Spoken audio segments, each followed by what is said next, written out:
Basi kama unavyoona sehemu yenyewe ndio hivi kubwa tu. Alafu pia kuna upande wa huku mbele huko pia kama ni mtu unaweza ukaenda meli ikiwa inatembea unaenda unakula upepo wa ziwa kama unavyoona kwa kule mbele. Tunaenda kufungua mazao mapya ya utalii, hasa utalii wa majini, wazungu wanaita marine tourism.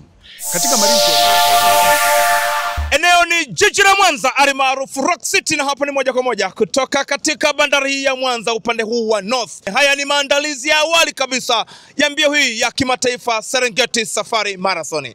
Kabla ya tukio letu kubwa ambalo litakuwa tarehe 29 mwezi wa 11 siku ya Jumamosi, huwa tuna matukio kabla ya tukio kubwa lile.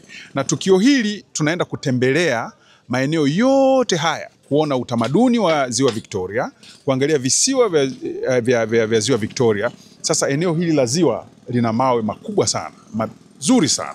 Ni sehemu ya mojawapo ya vivutio vya utalii. Na tunataka tuone jinsi gani tutavipeleka kwenye soko la dunia pamoja na Bodi ya Utalii Tanzania tukishirikiana na TANAPA. Nini kimeendelea asubuhi ya leo?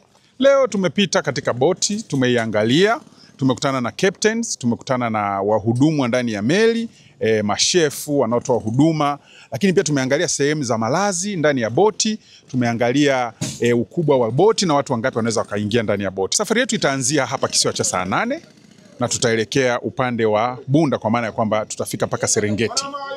Lakini katika ruti hiyo tutakuwa na vinywaji, tutakuwa na chakula, tutakuwa na ziko sehemu za kulala, na njia nzima tutakuwa tunasimama kwenye visiwa mbalimbali kama kisiwa cha Bezi, visiwa vya Ukerewe na visiwa vingi ambavyo viko ndani ya ziwa. Kwa hiyo tunawakaribisha.